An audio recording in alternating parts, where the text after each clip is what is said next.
Dog, it's time to rock, ladies and gentlemen. It's the Sunday show. Welcome wherever you are. If you're watching us live, if you're watching us on a replay, we even especially appreciate the fact that you want to spend some time with me, with the Rock Professor and Brad. It means a lot to us that you guys are hanging out there. We really appreciate the views that we got on the last show that we've done. I just want to make a special little thing here. You know, Rock Professor hasn't got his phone anywhere near his bum at the moment.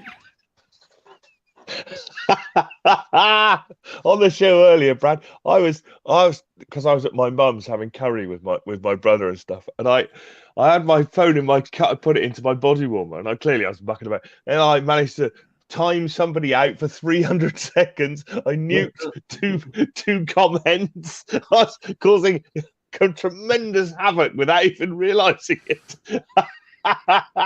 I'm running a show and I'm getting messages from people going, what's going on here, man? You know, what? And I'm going, and I'm trying to, be forever the professional, Hi, ladies and gentlemen. Thank you for joining us. Yes, that's very insightful. Thank you, John Conklin, for that wonderful comment. Simon's going nuts and crazy in the chat. And the Rock Professor and his bum are doing things to the show. Taking the show to another level, to the arts. Yeah, RVK 5150. I timed him out for 300 seconds. It's like when I got in the car because I was watching it when I was driving. I wasn't watching it. I was listening to it when I was driving home, and I realised I thought, bloody hell! Look what I've done. Look, I managed to time somebody out and nuke two people's comments as well. Then I had to grovelingly apologise. So I apologise to anyone I timed out, nuked. Well, lucky I didn't have my phone on me at work today when I was doing a lot of physical and moving stuff around, and I could have done the same thing, logged in and pull out. Yeah. Gret Zeppelin, yes. My arse has a mind of its own.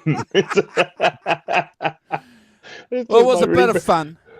Oh dear! So apologies, Mr. Walton, for creating a bit of fire under you. It's like, why are all these people? Holly Lewis is messaging me, going, "What are you doing?"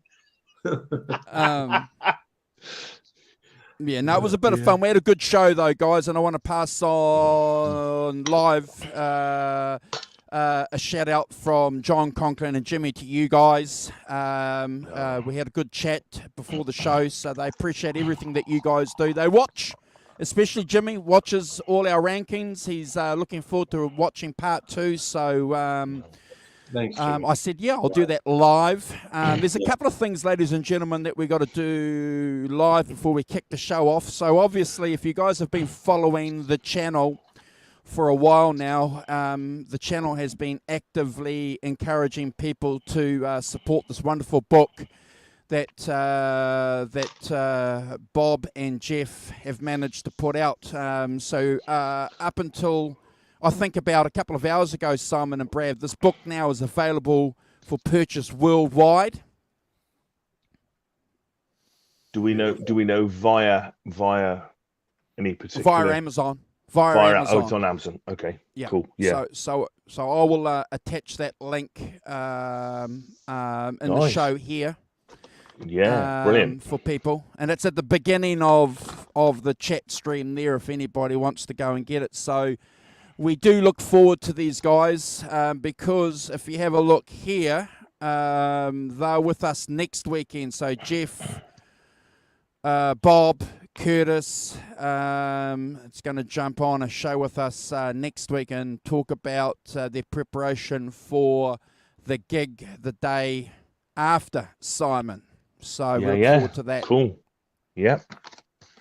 So I'll give you both guys invites to that if you want to jump on and hang out and just even if I know it's going to be a little bit late for you, Simon, a little bit early for you, Brad, but obviously this is out live there. If you guys want to pop in just even for 5 or 10 minutes, you're more than welcome to do that. I have a gig next Saturday. Another gig. Oh, trying to catch up with Brad when he's gigging. I had a gig what was it? It was a Wednesday, I think it was. Wednesday. And we did a private function. It was a lot of fun. Yeah, it was an amazing house down past Rosebud, which is about a nearly 2-hour drive from my house. And it was like we called it their day on the green because they had such a big backyard. It was wonderful. Yeah, a good way to start the year off. Dress rehearsal, so to speak. Yeah. Fantastic. The Rock Professor's got a unboxing to do, and before we kick off the rankings, is there any news that you guys want to talk about before we kick off the rankings? Well, one thing when I got up earlier, I saw that the great Tom Verlaine died. 872. Tom Verlaine from the band Television. Yeah. I don't know. It's not particularly in our wheelhouse here, but the first 2 Television albums are definitely amongst my favourites. Marquee Moon I think is a fantastic record, and is one of my favourites. It has that tremendous kind of twin guitars. It's twin guitars basically. It's got fantastic, beautiful melodies and stuff. If you don't know it, it's a fantastic record. It's a particular thing, but it is a fantastic record. And my old mates, the Blue Aeroplanes, their encore song for the last 30 years has been a Tom Verlaine song called "Breaking in My Heart," which is basically only 2 chords, so you can get literally loads of people to play on it. And so you get that when I've told this story on this channel before, but my friends, the Blue Aeroplanes, supported REM on their Green tour in the UK. So they played at the NEC in Birmingham, which is a big indoor arena in Birmingham. And so when they did "Breaking in My Heart," the Aeroplanes, the whole of REM came out and played on it as well. So they were like, you can have, I don't know what they have, 3 like 7 guitar players playing on it, which is because it's only 2 chords, so it's really easy. Anyone can play it. So yes. So hats off to Mr. Verlaine. Fantastic. Yeah, rest in peace, Tom Verlaine.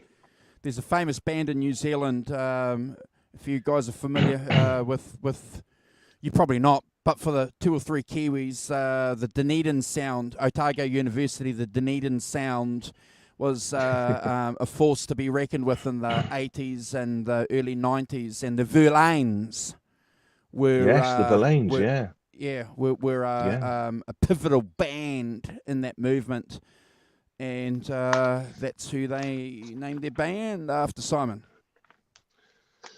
Indeed, named after the French metaphysical poet Verlaine. There we are. Now I'm just showing off. So anyway, you got something to show. Look what I got through the post. Mr. Walton, finally. It's not a check. Trust me. You sure? If you're expecting a check, there's no. It's not the down payment on my villa in Italy. Is it really from our YouTube revenue? I said the Brad's check to got Brad. This. Brad's got this. Look at that. You've got one too. Son of a beep. Oh, look, guys. Hey. Yes, look. I'd like nice to know we're in the front of the queue, eh, Brad? Not the back of it. So anyway, how many people have got these before us? Sorry. Look at that. Like you got the last. How many did you get, Simon? Looks like you got the last 10, mate. I got a few. Yeah, yes. God. I got maybe less than 10 actually. You better isolate me, Andrew, because I've got the check I want to open. All right. It's got a bloody check. I don't believe it. You get the pics. I've got the check. I get the pics last, and then he gets the money. What's that about? What have I got here? have a look. Oh wow. That's cool. Yeah, that's the print from Oh, Jeff. One of the nice. prints that How Jeff beautiful sent is us, that? bro. That's beautiful. Yeah, fantastic. Yeah. Yeah, signed. Lovely. Is he- Thank you. Has he not sent you the pics yet, Brad? Has he?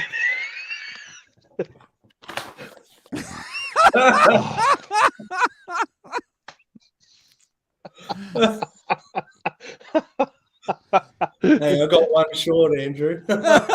Yeah, he's got more than me. Hey, and here's a check. Here's a check. Don't tell them how Oh. many Why you- zeros are on the end of that I've check, bro. been waiting all week to open this. So yeah, there's a check there, Simon. It's empty. See, look. Hey. Nothing in it. I forgot to put it in there. Oh, there's a surprise. You conveniently forgot to put the check in there. Oh well. I'll You wait notice- another couple of years. You notice he's been off the grid for 4 weeks. He's been having a nice holiday in Thailand on the proceeds. No, that's Oh, it. Oh dear. Thank you guys. Thank you, Jeff, for this. That's amazing. Yeah. Yeah, We've got fantastic. 2 more that we're going to give away for competitions when nice. we get around to deciding how we're going to do that. But I thought he'd be happy to know that you got one of those prints. No, thank you. I'll put that in a little frame. Thank you so Yeah. much. In my studio here. Yeah, Lovely. cool. Yeah, fantastic. Some other good news too, ladies and gentlemen. I just see a little message here. Our friend John ZD is he's moving, so we wish him well in his move. It's never an easy thing moving from one location to another. But the hope is that when he moves to his new location, he's going to have a better Wi-Fi. So he's going to join us for some upcoming yeah. shows as a guest host. So Guest we look host. forward to John doing that. Yeah, we do, John. Yes. And John, I might be calling you, in a few months' time to help with this roadie work. I know you're pretty good at lugging marshals over your shoulder, mate. So just like throw them over. We can go. Training. What are you suggesting that moving house is training for moving your marshals? Training for moving one or two of these bad boys. At least Anyway, 2 of them. I'm joking. I'm joking. I just want you to. Nice. I just want you to come to the show. That's all.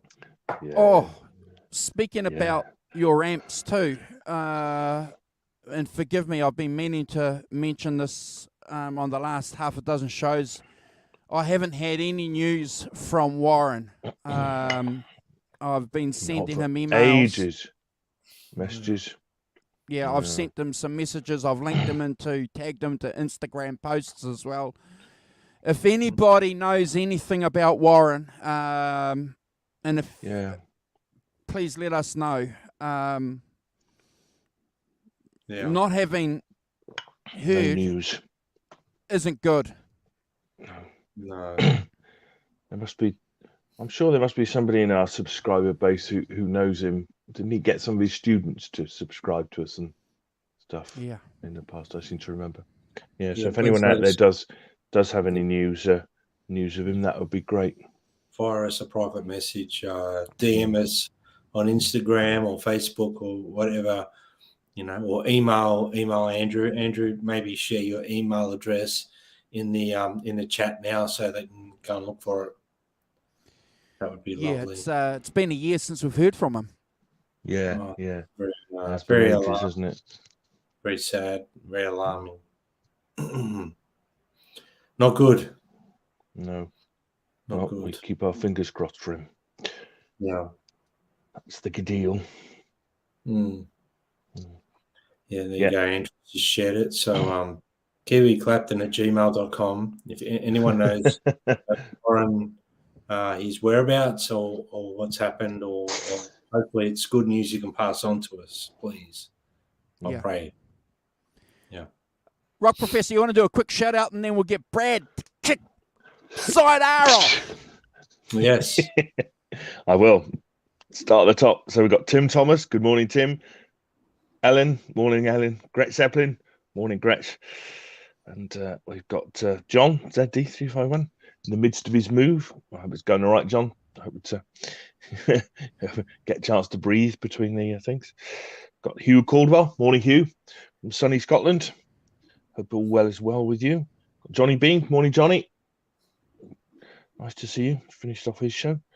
So that's all the people I think who've commented so far. Got 9 watching. So morning all. Owen Arvin. Good morning, Arvin. How you doing? Sneaking in under the wire. Good to see Arvin. We want to offer, ladies and gentlemen, before we start the show too, we did the same thing last week. We want to offer a warning to people. I promise there won't be a lot of swearing on this show. The swearing was on last week's show, but there are 2 songs on this side. One song in particular that has an interesting component to the song that we'll end up discussing, and it's sexual, obviously. So we just want to offer a warning there that it could be an R13 show. It's probably not a family-rated show because of the subject. Certainly with one song, but maybe with another one. So I think we've covered our bases there, Brad and Simon. Yeah. We should say that at the beginning, and that's good.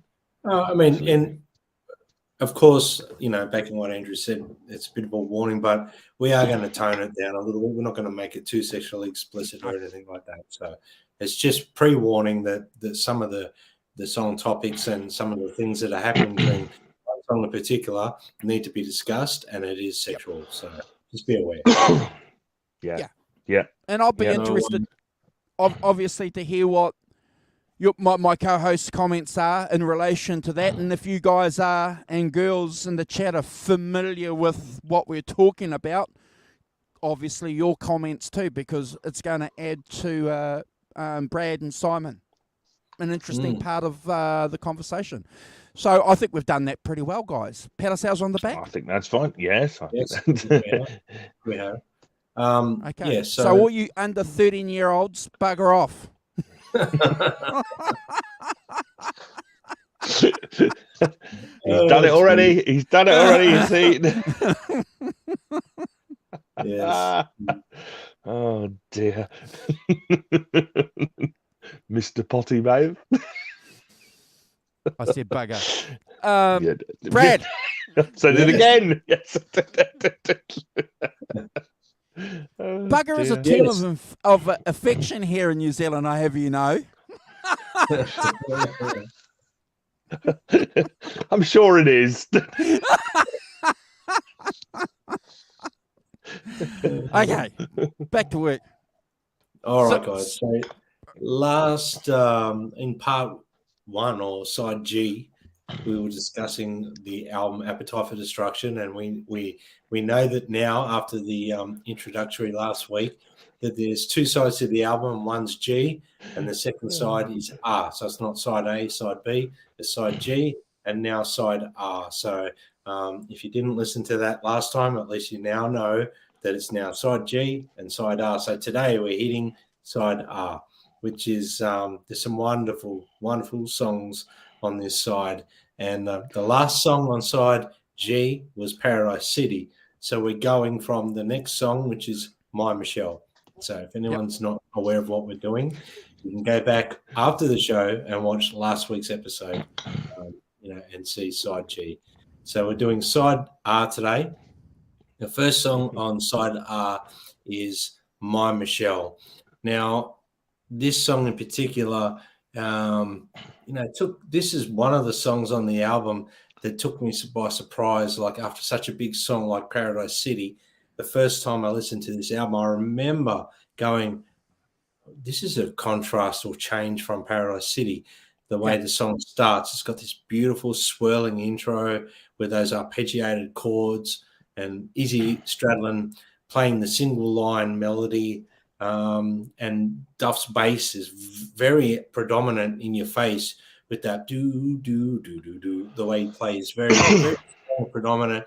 And at the end of it, you hear the song come in, it kicks in, and it's got this really big tone to it. It's got a wonderful little harmonized line before the first verse comes in. And I believe the tonality of Slash's guitar is slightly different on this one. And I believe, if I may be corrected, I believe it's a 1960s SG Gibson he used on this song. Oh, right. So it gave it a slightly different tone. He just felt like it needed a darker tone. It's a really tough riff when the song comes in. And Axl, in my opinion, is in fine form in this song. He's pushing those verses from the very start. The choruses are really catchy. It's a powerful chorus. Slash is all over this song with some great lead guitar lines. All the little bluesy lead licks you're hearing during the verses and everything like that. You're hearing a lot of Izzy playing licks in that bridge section as well. The everyone is love, that is that section there. All that lead guitar part, it's all Izzy straddling. Like Slash is just keeping it thick and chunky, and he's basically, I guess, for a better way of putting it, doing exactly what Duff is doing on bass on guitar, but chordal, so keeping it fat and thick. There's some wonderful guitar work there, lovely interplay between Slash and Izzy. Great guitar solo from Slash. He's got a real sleazy vibe going on this song. Suits the song really, really well. Slash, he just has this wonderful way of playing perfectly for the song. And I love the way he mutes and some of the lines are like the palm mutes, but not like heavy metal palm muting. It's dynamic. It's more of a dynamic thing that he does. Steven Adler on this song is just unbelievable. It's so tight, and he's tight as a fish's bum basically in this song. He's unbelievable. And that outro, shell, the way it ends, it's just like, wow, it's just unreal. So, like, for this song in particular, second or third listen through of this album, this song really grew on me more and more and more. The more over the years, it's one of my favorites. So I have to give it a 10 out of 10. It's never a skip for me. Is it Simon next? Rock Professor? Yeah, Simon. Yep. The Rock Professor next. is going next, guys, and then Andrew. Beautiful. Yes, it's interesting. I noted that in the sort of history of it that his Axl Rose's first attempt was like a sweet, almost romantic song, but and then he was unhappy with it and rewrote it as a much more truthful version of this song about this woman Michelle Young, who was his friend. But having a look at the lyrics, they are quite brutal as a thing. It's you could be seduced by saying, oh, this is the Roses side. Yes. Yes. I mean, the lyrics in the first verse, I won't read them out, but are quite dark, and it's a dark song. It's a dark song. It's still really. I mean, sort of like a sort of personalized version of Welcome to the Jungle, and it's has same sort of themes to it, and has a similar kind of it's got that the big riffs and all of that, but it's got these kind of dark lyrics really about life is not as rosy as you might think it is on the surface, but interesting that that she liked the song and she thought she was pleased with its honesty and so they went with it, which I think is pretty cool that he ran it by her to see what she thought before he just threw it out there, kind of thing. So I agree. It's got everything, isn't it? It's got. I mean, I've noted down a few things. It's got one guitar, then you've got two guitars, then you've got three guitars playing different things. They certainly thought about the parts and done a lot of it is throwing I hesitate using the phrase keep throwing the kitchen sink out of it, but but that's kind of my feeling is, that they are in a position where they can do a lot of guitar parts, lots of difference, lots of dynamics that, and they're using those guitar parts as dynamic tools, in a way that, we talk a lot about dynamics on this show, and the way that, that people use dynamics, 20 years before, 25 years before, you had a lot of control with your volume and stuff like that and things, and how you played. This is more about how much, you use within each track. I don't know about you guys. I listen to it, particularly on headphones. It can get the sound of it can get quite overwhelming, really. I mean, in terms of like how much there is, it's this huge kind of sound, clearly they're able to do it, so they have, and but yeah, sometimes I sort of take a little rest between songs to kind of just to reconnect my head a bit, because they're such big, big. I'm not going to use the word big, but they're such big songs and have such a lot going on that find some of them quite exhausting. I mean, not in a good way, not in a bad way. It's not kind of as you say. I mean, it's got the chorus, it's got double time drums in the chorus, and as you've alluded to, Brad, that solo at the end, classic Slash solo at the end. He knows what to play and gets on with it and plays it, doesn't he? You can picture him with his hat on and his curly hair, just head down, just doing it. And I think I gave this a 9 out of 10. Never a skip. A great opener to side 2, and really, sets the tone. I'm all about setting tone for sides and things like that. So I think it does. Andrew. Awesome, guys. You guys amaze me. I just want to sort of continue what I said last week a few times about this band, and what makes a great band is the fact that they take ordinary, everyday, lived experiences of people, things, localities, locations, and then just turn them into a great song. And the Rock Professor gave you a bit of an idea of my Michelle, and to give you guys a bit of context, there she is there. That's Slash, and that's Michelle when they were young. There's Michelle there with Slash and Duff, and they say nice things about her in their biographies, which is really, really important, because at least these guys, Brad and Simon, are acknowledging the person behind the song, which is like really, really cool of them to do that. And there she is there. So, the support structure that these bands had, Brad especially, and I mean support in the sense that they were providing subjects for them to write songs, is really, really important. At the time, I don't think that they knew that they were going to write this great song, I don't know.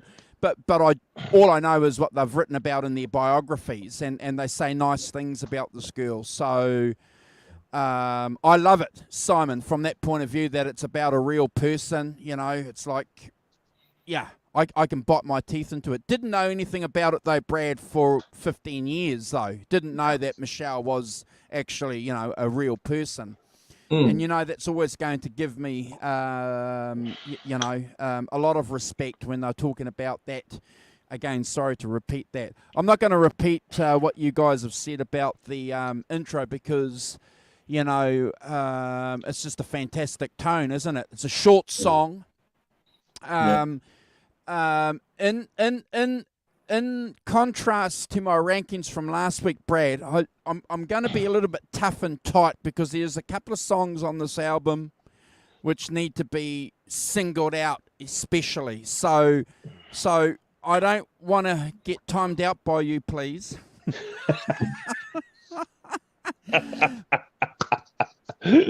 But I just want to put this into context with some other songs. So I'm giving this a solid 8. It's a great song in the context of a middle song in an album. It's exactly what I would expect a song like this to be. The contrast there in the intro or whatever is enough to carry the song in this album.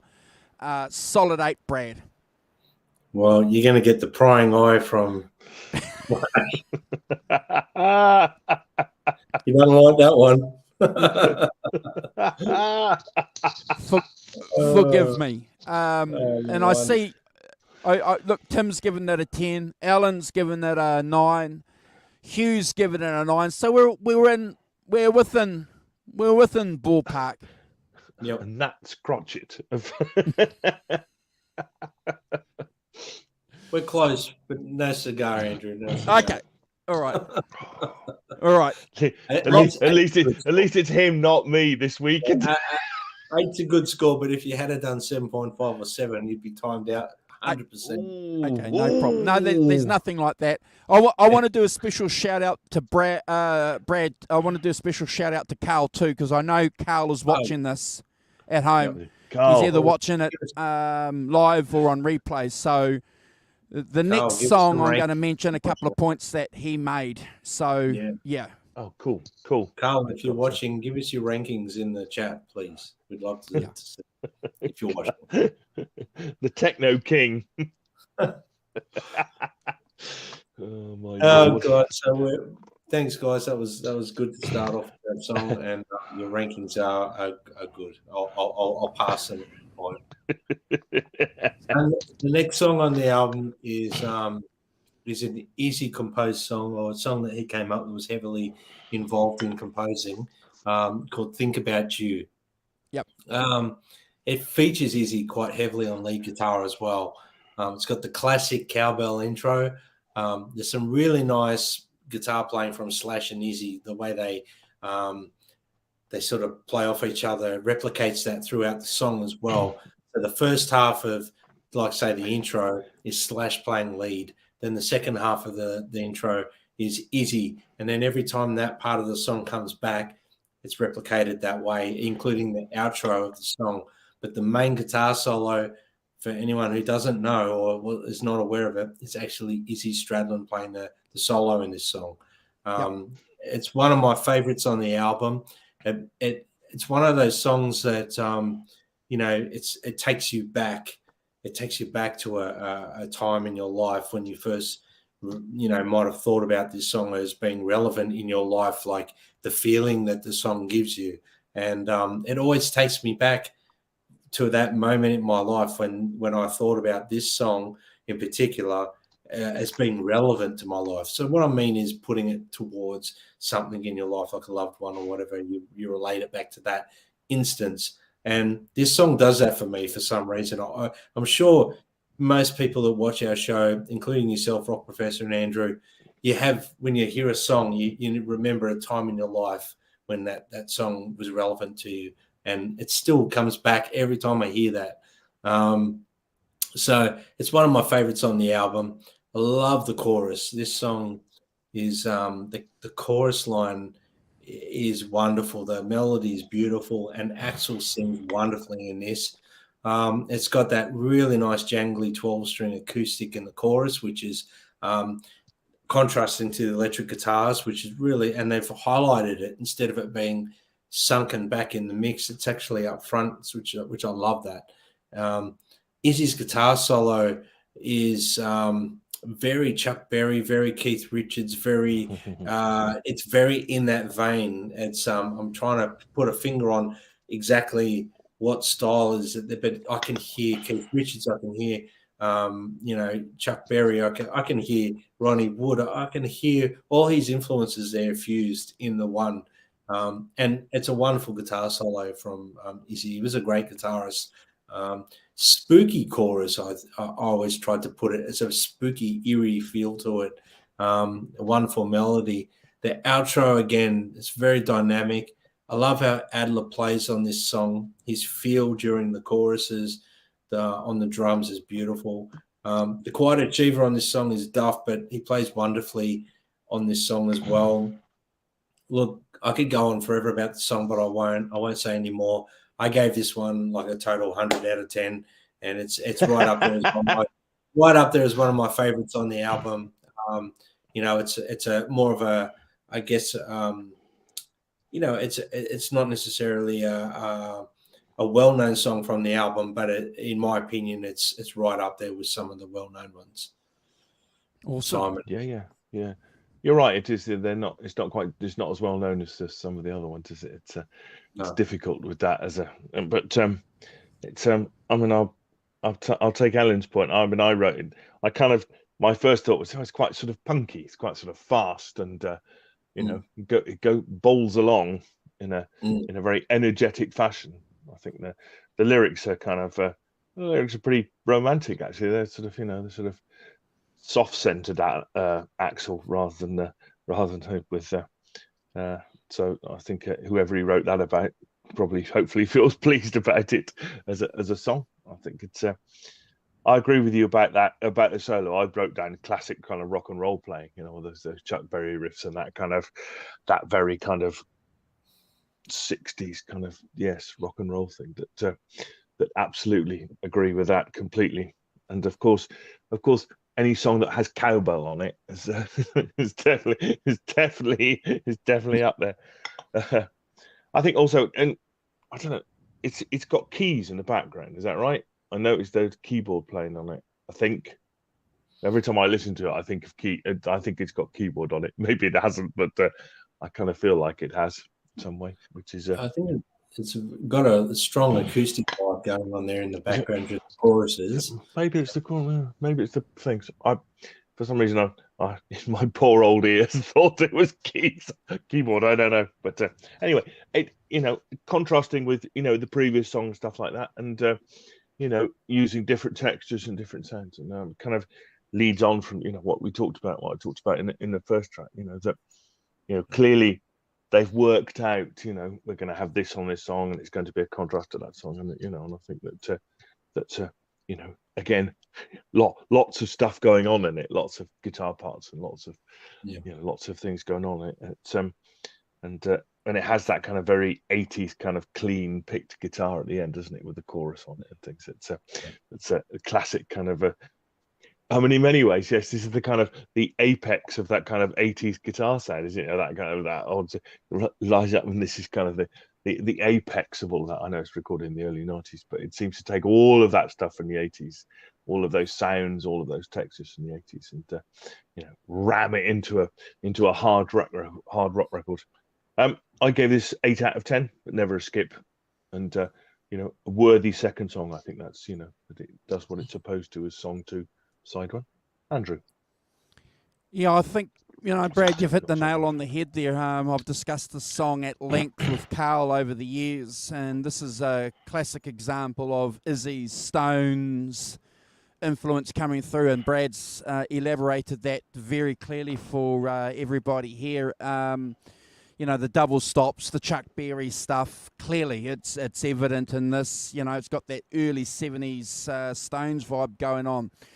But there's another little interesting aspect to this album, and certainly in this song and on a couple of other songs that are coming through from a conversation that I had with Carl last week.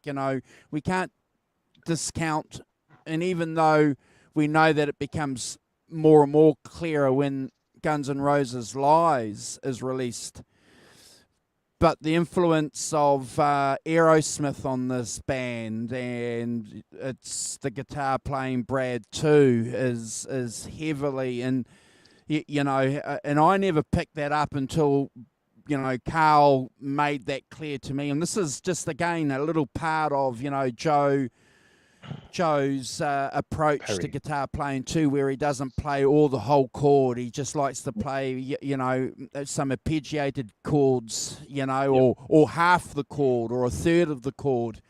Very clever of this band on their serious first debut album to bring all these influences, to tag on to Chuck Berry, the Stones, and then bring in, some grand hallowed royal American rock and roll from Aerosmith. It's wonderful. I'm glad you mentioned it being an Izzy song. I don't know if I knew it back in the day, bro, if it was, but I loved it because of the difference. And when I listened to it again over the last couple of days, and Izzy's also on the background vocals too, so he's, and then I think it would have been the early 90s, bro, when I found out, Simon, that this was Izzy's solo. It was like, oh, wow. You know, it was almost like it became, you know, something separate from the album.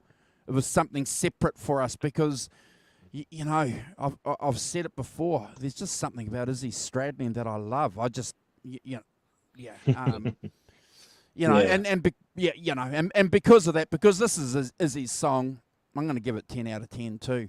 Beautiful. I'm glad you brought up the Aerosmith influence because I've mentioned it somewhere down on my notes with another song. Yeah. It comes out more and more. Yeah. But the Aerosmith one, I didn't really put it to this song, but now that you've mentioned it, hell yeah, I can hear Joe Perry in that solo too. It's unreal. So, but it's a little hidden gem, that song on this album. It's squished between some giants, so it's a little hidden gem, I think. Really Wonderful sequencing of this album. We've got to take my hat off to it's just about perfect. It's 100%. just about perfect the way that they've.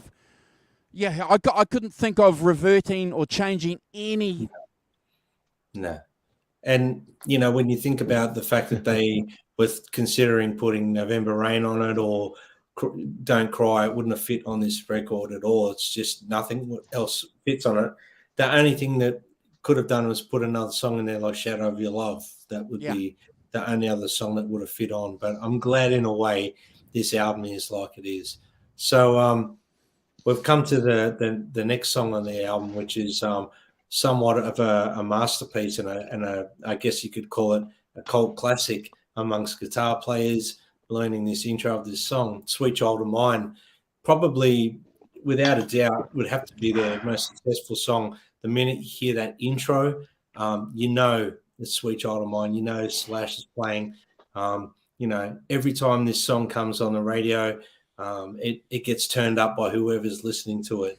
My mother even has it as her ringtone. So it's a classic, well-known piece of music that I think will go in 100 years' time. People will still be talking about this song. So a little bit of a background story, which I think is really important to know. A brilliant masterpiece of a song was just written so simply. So it was actually a jam. The boys were living on Sunset Strip. Steven Adler and Slash were warming up. Slash used to like have these exercises that he would do to warm up his hands, and he was mucking around playing this little circus melody and making faces and pulling the piss out of Steven Adler apparently.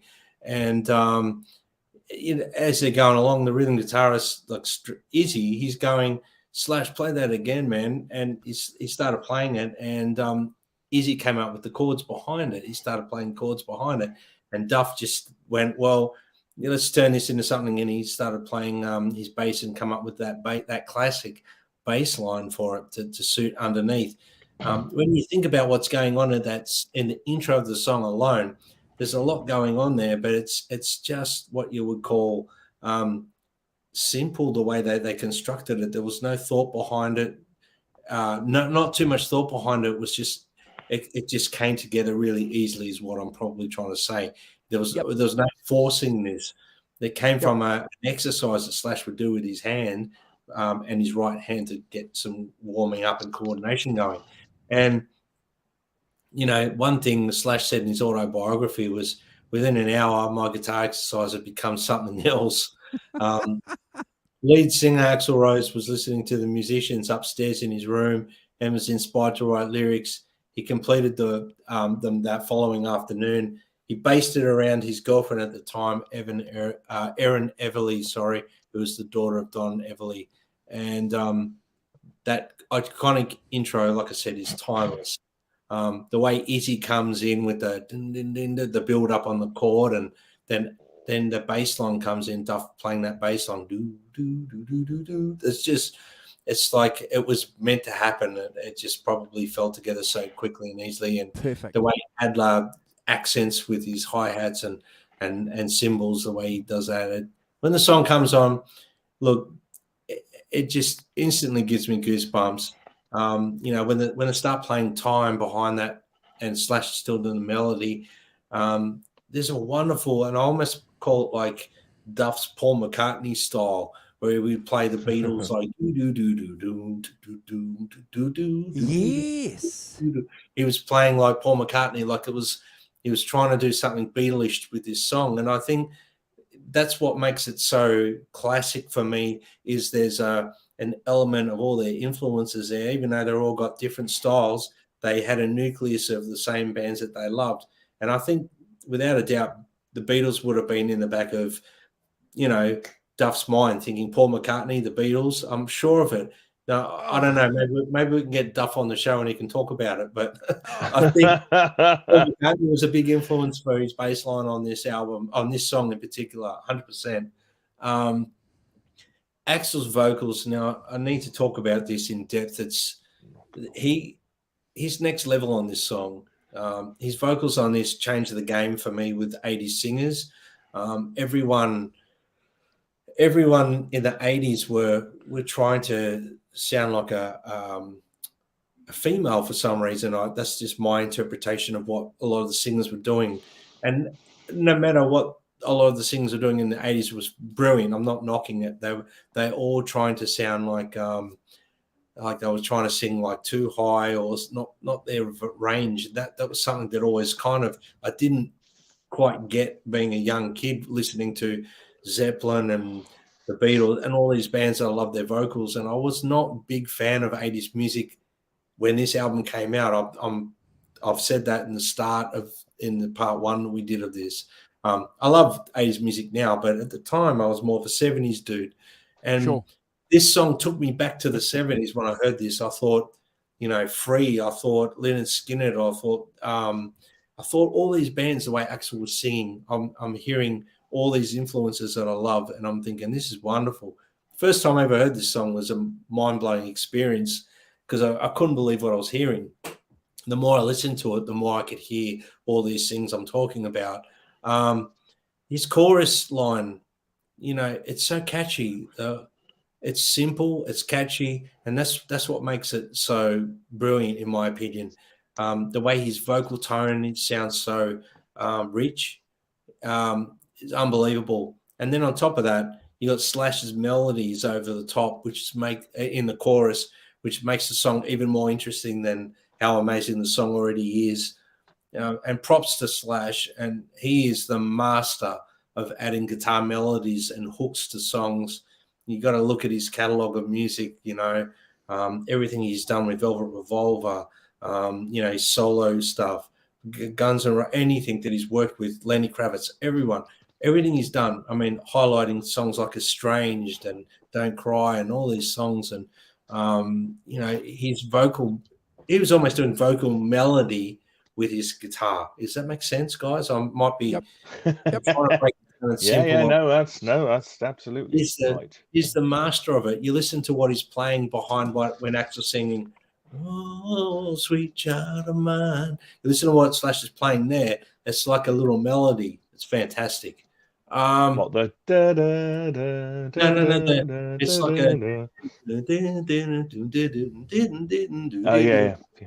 like it's a melody, and then to break the verses up, he does those melodies.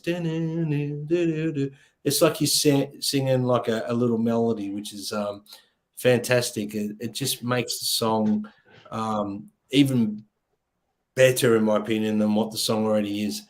Then we got that, the solo where it comes up and the build up for the solo, and when it comes in with that first note and the way he plays, it's just legendary. It's an absolute classic solo. The tone, his feel, the overall vibe, he's amazing. I mean, you can't knock Slash, and if anyone knocks Slash, I don't really trust them because, in my opinion, he's got his own thing. He was like my Jimmy Page of the 90s. That's what I saw of him. He was like that for me. That harmonic minor run when he kicks, down to the treble pickup, he's got that wah. And look, let's also highlight Slash is the king of the wah pedals in the 90s. Like he used them like Hendrix would use a wah pedal, not necessarily overkill. It was like an expression pedal. And Slash, in my opinion, his wah use during the solo, even to the part where it goes, "Where do we go? Where do we go now?" All those wah parts that he's doing, he's using it as an expression. So props to Slash. That's probably one of the most amazing guitar solos of the 80s. And I'm not talking about chops. I'm talking about for the song. And his chops in it are amazing anyway. So Axel on the outro of the song, amazing. And Slash is weaving his wizardry between Axel's lines.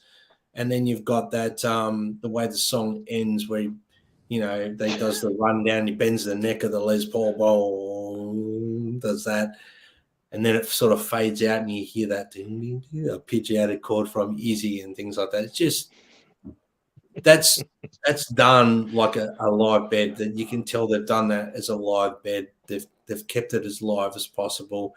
The tempo fluctuates a tiny bit in this song, not to a click track, nothing. It's just there's feel throughout the song. Look, I could talk about this song forever, and I'm really keen to hear you guys talk about this. I have to give this probably my highest score I've ever given, like 1,000,000 out of 10.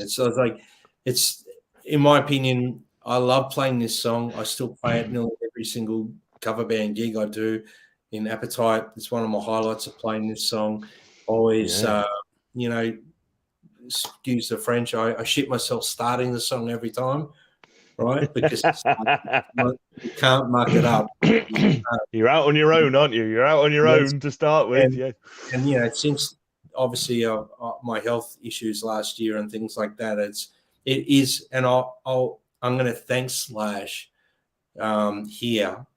Thank you, brother, for creating this intro, because this intro has been one of my exercises that I've practiced to rewire my neural pathways for my hands to play again. So that to get that intro right with the way that you've got to go right hand with your skipping the strings and playing. So, without this song, I might not have progressed as fast as I have coming back to being a guitar player. So, yeah, guys, I'm going to shut up now. Simon, it's over to you. Oh, this is terrible. The first thing I like to do is debunk the theory that it is a warm-up exercise. Apparently, on Eddie Trunk's thing this year, last year, he said it wasn't a warm-up exercise. I was sitting around the house and I came up with this riff, and I thought it was a pretty cool riff. So actually, it wasn't. He disavowed this Slash in later life. So we can fight about that later. But but apparently it wasn't. He said in 2022 it wasn't a warm-up riff. It was a proper riff that he came up with. It was a warm-up exercise. I know what you mean. It does sound like it, doesn't it? As a thing. I tell you what, I always think that Hotel California is a good guitar exercise as well. Yes. So it's got every single guitar chord except it's got every single chord except C. Goes around them all, doesn't it? As a kind of circular thing. I don't know. I'm sure it's not true, but I always feels like that to me. So, and clearly it became a proper guitar exercise for you to get the brain and the fingers to work again. 100%. It's yes. What do you say about this song that hasn't already been said 1,000 times before? It's my favorite song on this record for sure. It's probably the most popular one. It's probably transcended the genre, hasn't it? I mean, you hear that opening riff. It just, there's nothing else like it ever. It's one of those things that, you as a guitar player, I'm sure you get one of those in a lifetime. You're a happy person, aren't you? That you play the first 4 or 5 notes. You just know what it is, because not anything else, couldn't be anything else. And I think there is, in a way that, for me, there's no greater compliment in that, really. That if you come up with something which, absolutely you need to play 3 notes and you go, oh yeah, Sweet Child of Mine, that means it is a classic. It transcends its genre. It's hard rock genre. I think that in a way that probably got 1 or 2 of the other songs do as well. But this particularly, I think that it is such a classic. I you know, we all know it. We all know it backwards. You know, as a song. Some of the things that struck me is in, you know, when they do the where do we go from here? That breakdown at the end. I thought that's blooming Freebird. I thought that's Leonard Skinner. That's blooming Freebird. That kind of rising guitar thing, like a guitar chord that goes underneath it. They don't play, but you know, and that solo. I did read that they you know, that was one of their influences, and I think you can, in that bit, you can hear the Leonard Skinner bit influence quite, to me, clearly. In that, there's something. I think it's got great harmony vocals on it as well. You know, it's a great tune, isn't it? First of all, it's a great tune, has a great melody. It has, you know, some. I think it has great lyrics as well. I think the lyrics are really cool. As you know, she's got a smile. Yeah, it just, you know, evokes an emotion. It evokes a situation, a place, a scene you can see, you know, in a kind of, I think, in a really special way. You know, it takes some effort to you know, to write lyrics that, you know, that kind of evoke that sort of emotion and feeling. And it's an amazing song. And as I say, I mean, but it still has all the parts, doesn't it? It has different parts in it, different things going on, different dynamics, drop downs. As I said, the Freebird bit in the beginning, the fast solo at the end, and you know, the where do we go now bit is, you know, is you know, is a real one of those real rock questions, isn't it? Questions in rock. You know, like, to me, it's the same thing as, you know, Bob Dylan singing "How Does It Feel" in Like a Rolling Stone. You know, it absolutely is that. It has a resonance, and it has a kind of, you know, beyond just simply what the words are and things. So it's perhaps you need to time me out. I'm only giving this 100 out of 10, and in that, you know, John Z D3 said he's only giving it 10 out of 10 because anything else defies the laws of maths. I said they didn't apply to you, so that's fine. So so embarrassingly, I'm only giving it 100 out of 10 because that's a great score. It is, yeah. Nothing wrong with that, Simon. No. Brad score, definitely a Brad score. No other way, no other place to go with it. Wonderful contributions, not only from my co-hosts, but I'm just watching everybody else's comments here in the chat too, and it's nice to see everybody getting excited. And I'm getting some messages from our friend here too, Carl, and there's a couple of things that I want to say here. You know, I'm going to quote Carl here. Slash is our Jimmy Page. I got to agree with you there. You know, when there's a couple of things that I want to talk about in relation to this song. There's a few songs that you can remember. Earth Stops Spinning, Simon. You know, Eruption was one instrumental, one song I heard, and I remember the world was never the same after listening to it. And I remember hearing this song, Brad, and I thought, my gosh, something has just happened to me, because this was unlike anything else that I had been listening to that was popular at the time. And I just want to bring into the context of the conversation here, guys, with you and everyone in the chat too. When we saw the video, you knew you were getting a dangerous band. This band looked dangerous, you know. There was no poison, look what the cat fucking dragged in here, you know. But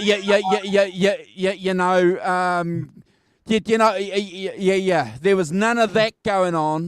This was a band, you know, a guy, and we're going to flick some photos up, you know, of a guy wearing a denim and a leather jacket, some leather chaps. You had Axel looking like, this was a dangerous band, and I think that's what instinctively drew me to them visually too, because rock and roll is about the visuals too, Simon. You know, we're hearing this great song, and then we're going, wow, then, for sure. and we're being pulled into it. it's just an iconic riff, isn't it, Brad? It's one of the most iconic riffs from the 80s, and I'm glad you mentioned Duff's contribution here, because this is where he shines. And you know, here too, you know, he's got that Paul McCartney Abbey Road ding, ding, ding, ding, ding, ding, ding, going on with his bass, and you can hear the bass voice clearly on this song. That call and response thing, which is so critical, and Carl's got a note here that he's sharing with me and that we've been speaking about last week. The call and response, which is classic and blues, is going on here. You know, I don't know if it's true. I don't know if this is true, but the "Where do we go? Where do we go now?" came from when they were in the studio and Axel's saying, "Where do we go? What do we do? What do we do with the song? Where do we go? Where do we go with the song?"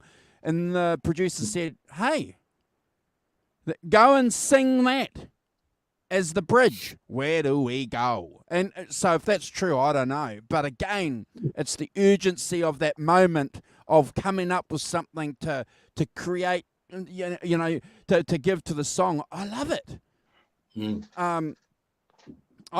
Like Brad, I can talk about the song for days and days and days. You know, my rock friends Brad and Simon were listening to this. My normie friends were listening to, my Milli Vanilli friends were listening to this song, you know. Yes. And Yeah. Good reference, Milli Vanilli. Yeah, I've got look. I've got to give this a Brad score too. It's the video, the song, and this album, crucial moments of 80s rock and roll. Yes. I just want to echo another sentiment here that John's saying. You know, we can't analyze or examine Slash, and I look forward to doing more on the channel with Slash, because, you know, he's my 90s page. You know, and I can't disagree with that. It's just a mind blowing song. I'm crazy. He's credited, isn't he, with revival of the Les Paul as a guitar? Absolutely, he is. Well, let's one more point though, bro. One more point that I want to make. If he doesn't like the song, and we're starting to hear that, if he doesn't like it, he certainly likes it when he's on the way to the bank, doesn't he? Yes. Well, you know, I think he likes it and doesn't like it. I think he's fallen in love with it again over the years. But the point of this, I'll put it this way: it transcends down to, say, my now 15-year-old son at 14 years of age. He went and watched Guns N' Roses with me last year, and this is the biggest response he gave out of all the songs that they played that night. He freaked out when they played "Sweet Child of Mine." So, you know, it's transcending generation to generation to generation. And I think, you know, it will go down as another Stairway to Heaven classic in 30, 40 years. It'll still be a big song. So when a band can successfully do that, what can you do? What can you say? Then all you can do is take your hat off to a band that can do that. So well done, Guns N' Roses. That was I think that I mean, you know, that classic thing of, you know, the band writes classic song and then has to play it for the next 30 years. You know, at some point they you know, I mean, how many times have you heard, you know, bands go, "Oh, we're sick of it," you know, but we have to go out and play it because it's, you know, the classic kind of thing, you know. And I think that don't you think that's just Slash going, you know, doing that really, like every other rock band who's written a classic song? It's like, yeah, I wish we didn't. I could go do something, playing something else, you know. Just get on with it, Slash. Stop complaining. As you say, as Mr. Walton said, he's complaining all the way to the bank. Yes. Continue complaining all the way to the bank. and Tim is right. While everybody else was playing pointy guitars, this guy brought this guitar back. Yes. Yeah. And because we were Led Zeppelin nuts and Jimmy Page nuts, that was another reason why this guy's got to be taken seriously, Brad. He's playing a Les Paul. 100%. Well, we'll get to that, but it is a Les Paul shaped guitar.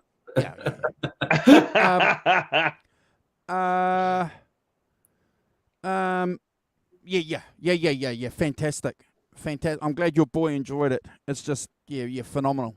Well, Phenomenal. that's Should what I we- mean should we about march it on? transcending. That's what I mean about it transcending genres and styles, and in my 18-year-old daughter, so she just she's in again, as I said, she only needs to hear 3 notes of it and she knows what it is. Yeah. Oh yeah, 100%. definitely. Yeah. 100%. Oh, I just seen that comment from John. Yeah, look, John, every time we start this song, or I start it, every time the song starts, without a doubt, whether it's with Rewind 80s or with my Guns N' Roses tribute band, Appetite for Destruction, obviously with Appetite for Destruction, they're already there to see a Guns N' Roses band, so they're expecting the song. So when they hear it start, immediate arms go up and you get this big reaction. Like it's probably the biggest reaction you get all night. And then with Rewind 80s, it without a doubt, it's one of the biggest reactions all night, which is why we always play it sort of end of first set or end of second set, just to sort of get it, second last song or last song, to get that big reaction so people remember it. I think it's a classic song, and I think like I said, it'll go down as a classic for eternity, 100%, without doubt. Yeah, absolutely. Do you guys want to talk about the gear now, Andrew? Or you want to talk about it at the end, or what do you want to do? I think we'll talk about it at the end, bro. What do you think? We'll carry on with the rankings? What do Yeah, you let's reckon? do the rankings. Yeah. We're on a roll. We're on a good flow here, so we might as well. Yeah. So, how do you follow Sweet Child of Mine? How do you follow that on an album? It's very hard to follow that. So without thinking about it, they just put You're Crazy on as a follow-up. So, you get that hi-hat intro. It's definitely no cowbell on the start of this hi-hat. Straight in. It's hi-hats. And it's balls to the wall. This riff is somewhat Aerosmith. I had to put it there. It's got a very Aerosmith vibe to this song. Blues vibes on steroids. Axel pushes in this song all the way through. He's pushing vocally. He's really giving everything he's got vocally and does it brilliantly. Duff and Steven Adler, they're holding this song tight. Man, they're tight through this song. And Izzy and Slash are tearing the song apart on guitars. They're just tearing through this song wonderfully. There's wonderful interplay, very Aerosmith guitar-wise on this one with Izzy and Slash. They're like Brad Whitford and Joe Perry. They're just playing off each other through this. You got you got the interplay throughout the verses. You got the interplay. Then you've got the middle section. Like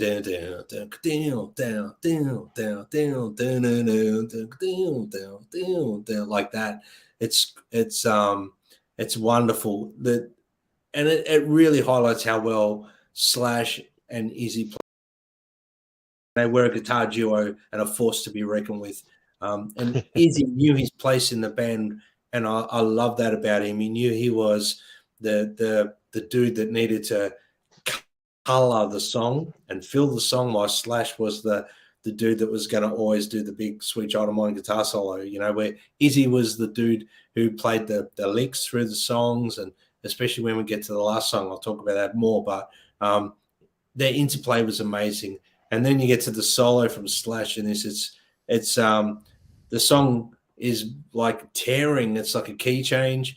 And I will say this, and I don't know if I mentioned this previously, but every Guns N' Roses song, the solo becomes like a little song within itself. Sweet Child of Mine had that. It's like another song within the song. Each solo is like that for Guns N' Roses. Welcome to the Jungle Paradise. They're all got that, and this is no exception.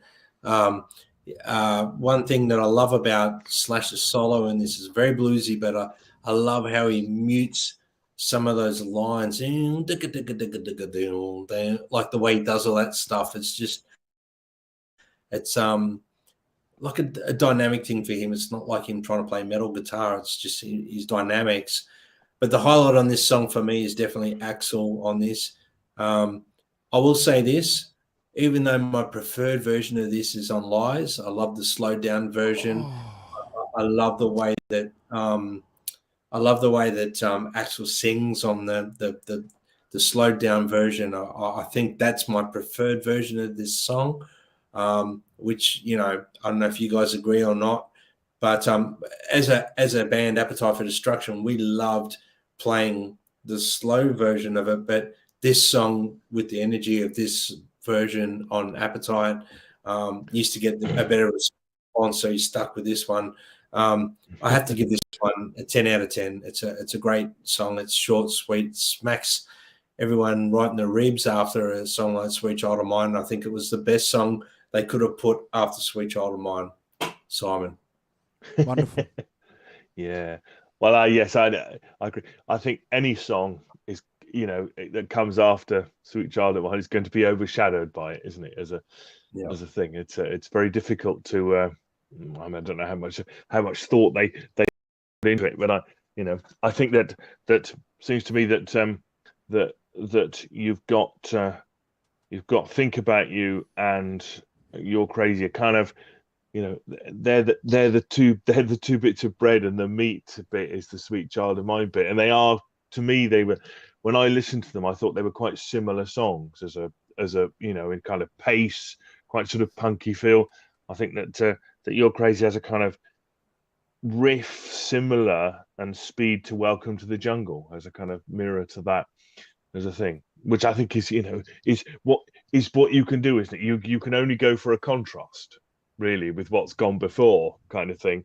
And this clearly is a contrast in terms of tone and in terms of dynamics to Sweet Child of Mine. And I think that it's you know, it's what you had to do to you know. But I think that, as I say, that any song that follows Sweet Child of Mine is going to suffer by comparison in some ways.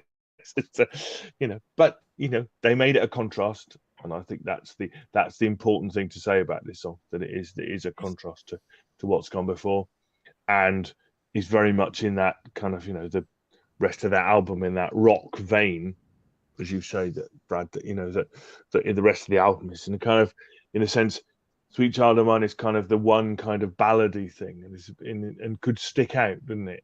You know, in a way, stylistically and things, because it's clearly different. But so to bring it back in and you know, to where they're sort of the central point of where they are, their sort of safe space. I think that's what this song does and what it's supposed to do. As you say, the bits they put in, you know, there's still a lot of thought goes into it. You know, you've got a pre-chorus, you've got a chorus, you know, different guitar parts, different guitar bits going on, and you know, it's the solo. I gave this an 8 out of 10. Never a skip. But as I say, for me, it's kind of overshadowed by what went before. Andrew. Oh wow! Great song, isn't it? Axel's high octane vocals, Brad, that you've mentioned. You know, it's a standout, isn't it? You know, you've got a muscular rocker going on here, boots and all. You know, that 1 minute 40-second panning that Brad spoke about. You know, the guitar weaving between Slash and Izzy's wonderful. Go and just put some headphones on or your buds on and hear it. It's just phenomenal. And again, continuing what Brad said, you know, that Aerosmith influence cannot be denied on this album.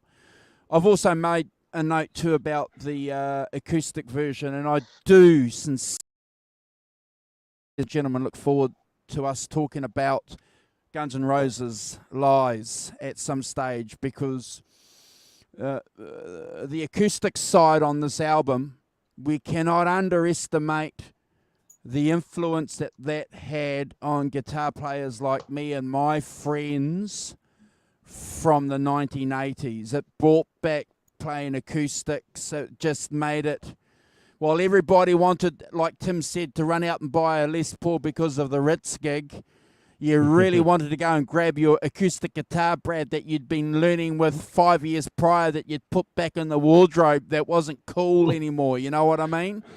Yeah. So I'm glad that we're weaving this album into this album, I love that acoustic version too.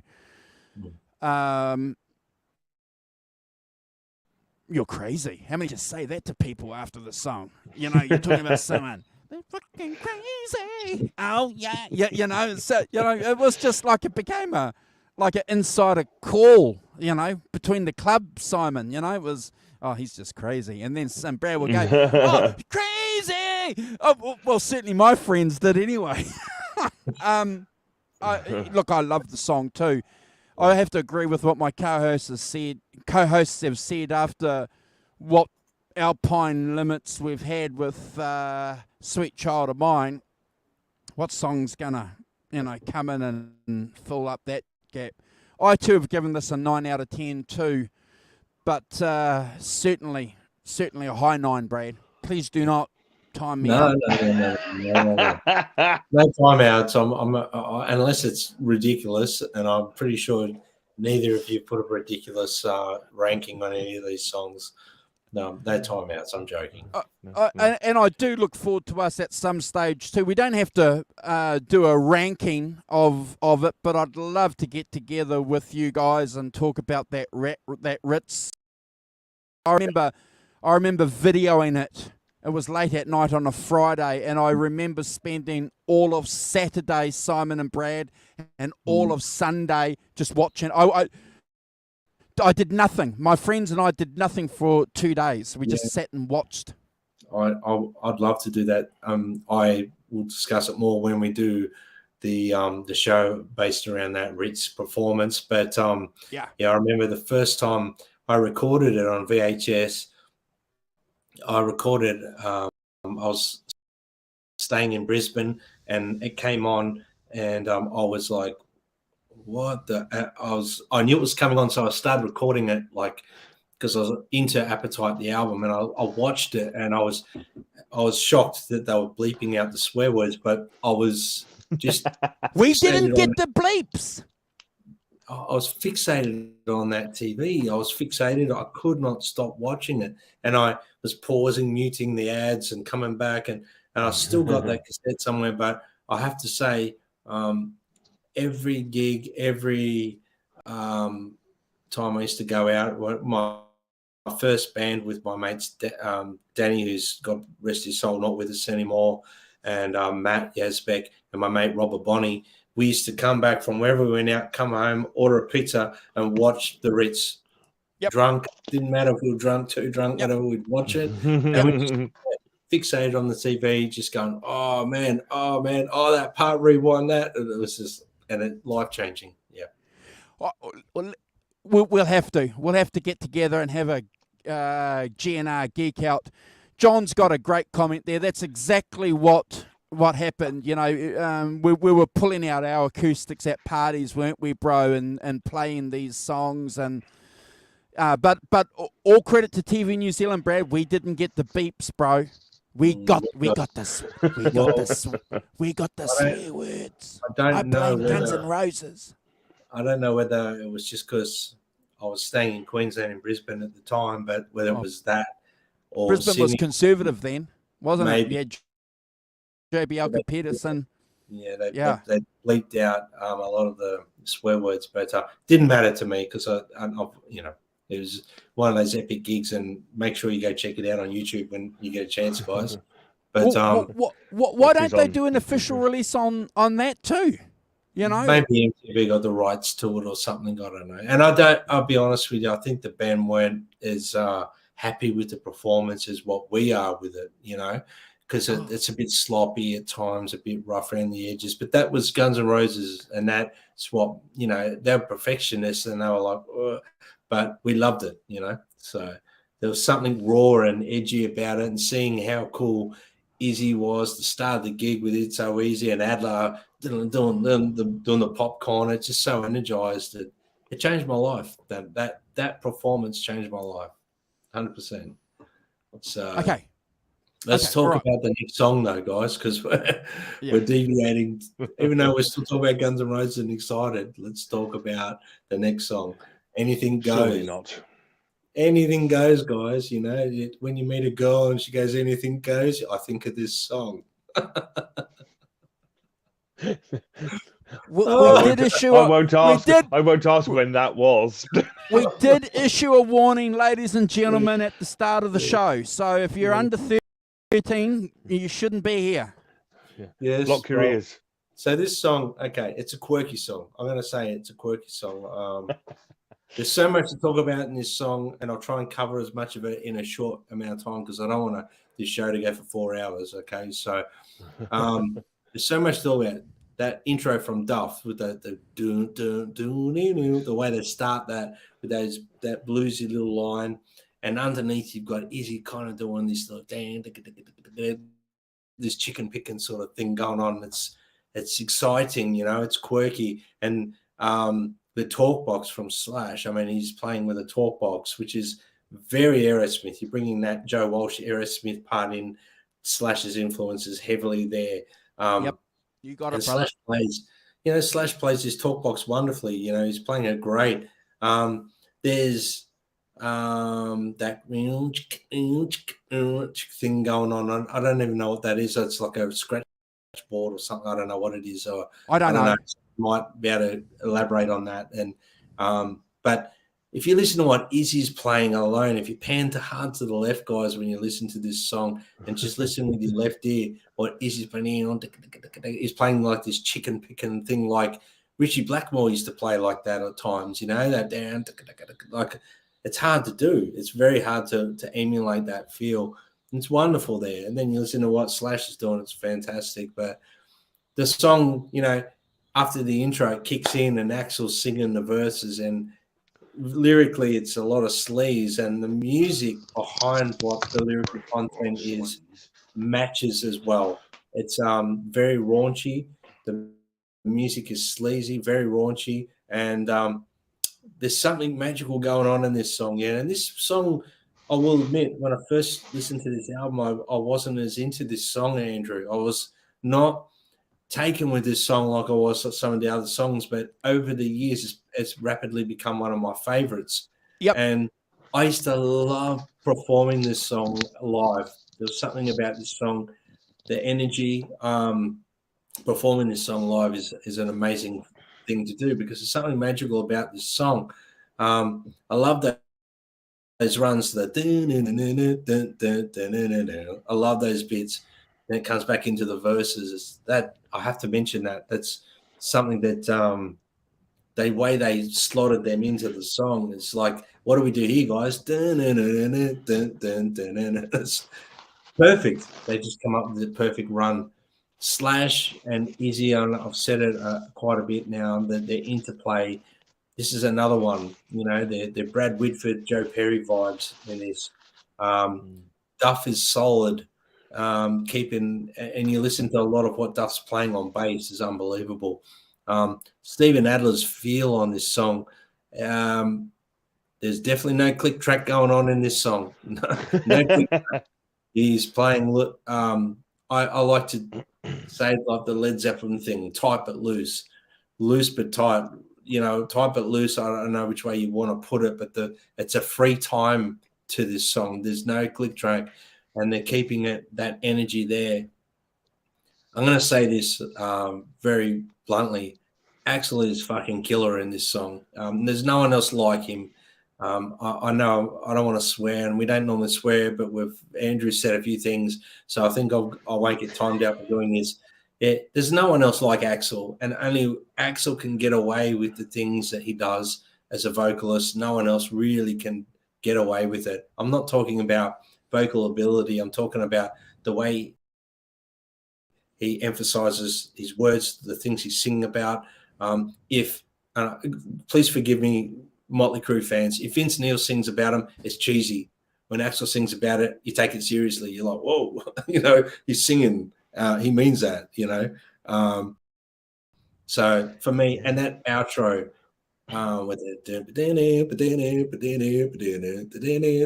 and the feel behind it, it's amazing. I give this song a 10 out of 10. Never a skip for me, Simon. Yeah, I ain't got much to add for that. It's again, it's kind of back to that kind of classic, kind of fast, hard rock sound, isn't it? That this album has. I noted the voice box and another guitar. So you got the voice box and the other guitar playing together, and the double time drums at the end as well. Sort of give it a lift, don't they? Give it a real lift at the end, to kind of energizing lift at the end. Yeah, as you say, sleazy lyrics for sure. But you're right. The thing about Axl Rose is whatever he's doing, it's authentic, isn't it? You feel like it's authentic. Whatever he's singing about, it's not cheesy or a bit jokey or whatever. You feel like there's that it is an authentic thing, and I think that's really important, isn't it? In the Guns N' Roses thing, that they are seen as an authentic band, and the experiences on this record clearly, I think, as we've talked about, the drugs and whatever else has been going on, that these are authentic experiences which they're filtering into the band, and that makes it to think. I gave this an 8 out of 10 and never a skip. I think it's right in there. Andrew. Good to see pastimes, hobbies, and extra curricular activities become subjects of songs, isn't it? Very well cultured men talking about hobbies. It's not often you see that these days, Simon. Really.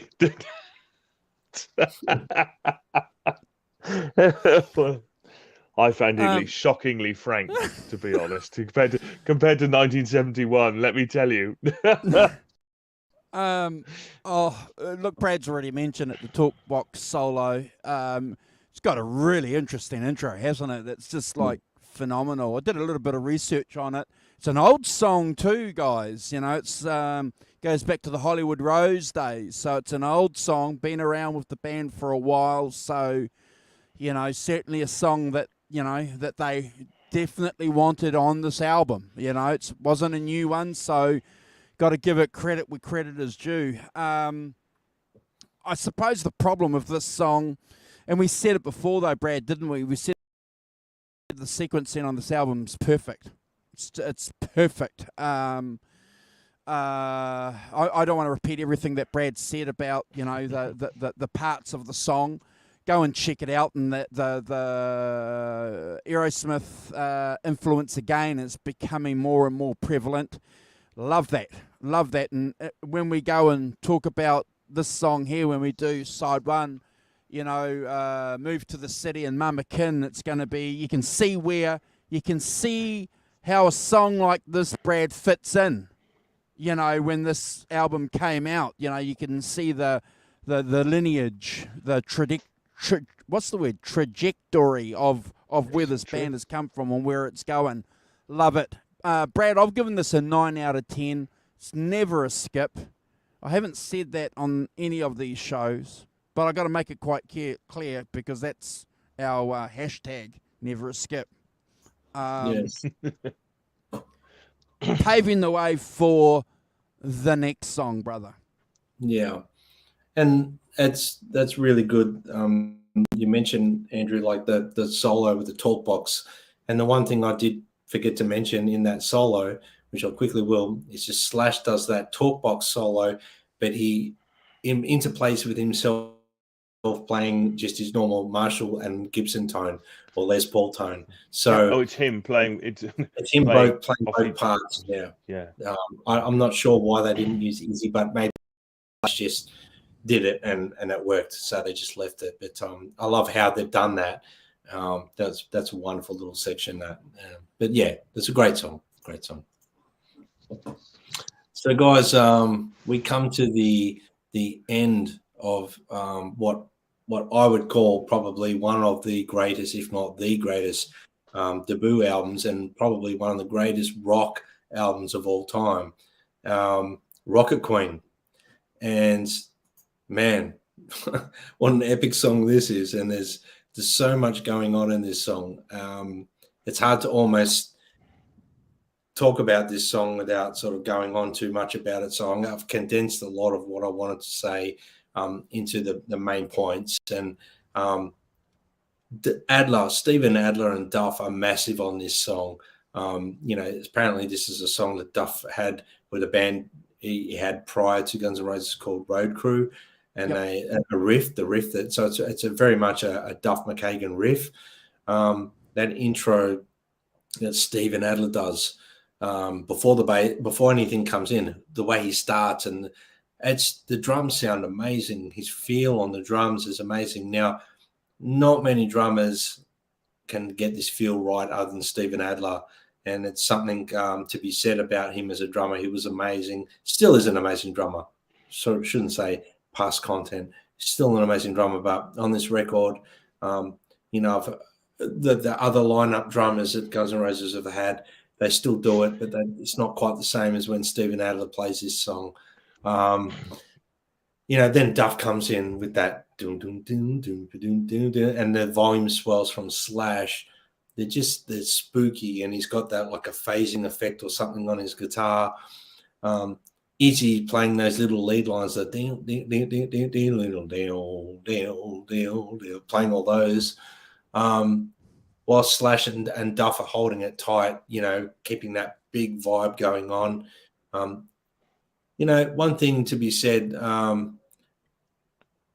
Izzy is such an integral part of this band, and he filled the gaps with color. And I don't know if people recognize that enough, and I need to say that. So Izzy was just as important as Slash in this band, without a doubt.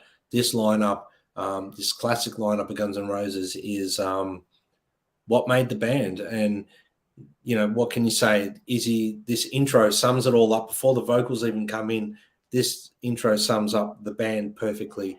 Slash was the big, guitar god, but he was filling out all the sounds while Izzy was coloring it over the top. And Steven Adler and Duff were like this, just like two peas in a pod, so tight. And then once those verses come in with Axl singing, the song turns up another notch, in my opinion. It's like it turns into something slightly different again.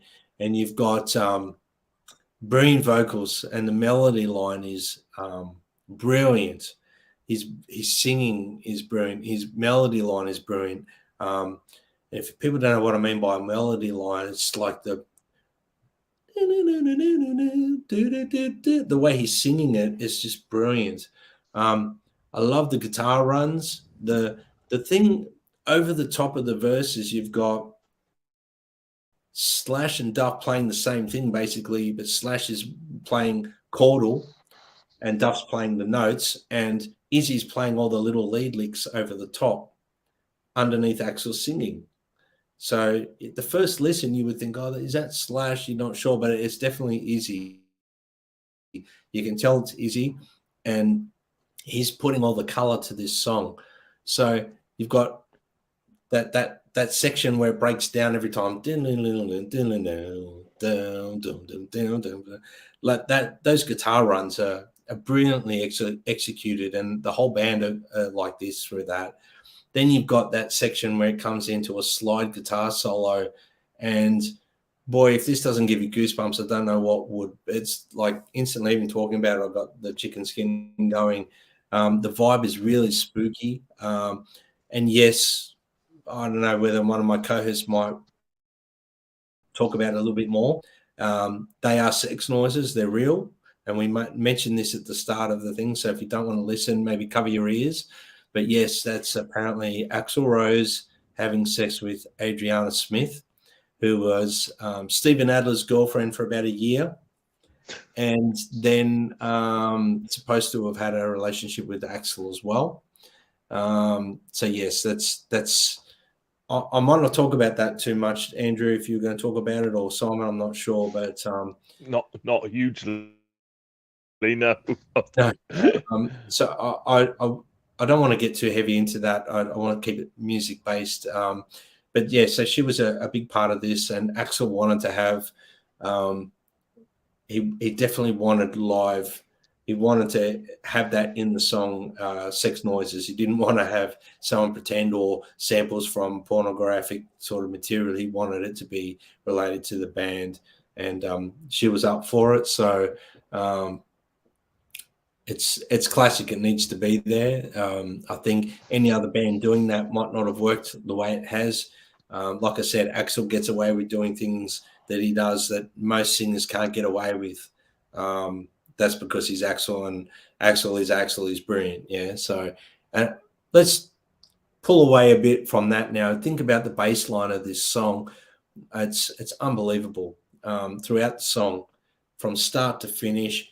The next section of the song, it does that little breakdown where it breaks down, and then it's like a completely another song.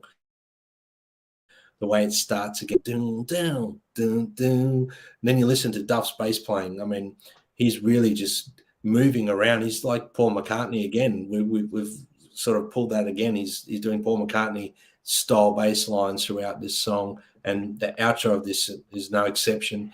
That where the song starts again, it's kind of like a refreshing start or a cleansing start, and I always think this song is pretty amazing because it provokes emotion from the listener. I think they did that really well. You have like that second guitar solo from Slash. It's very bluesy, very feel, but it actually does provoke emotion as well. So again, Slash just fitting and playing off the song and the feel of the song. The part, where Axel trades off his OOO bits with Slash is playing, it's just like pure magic.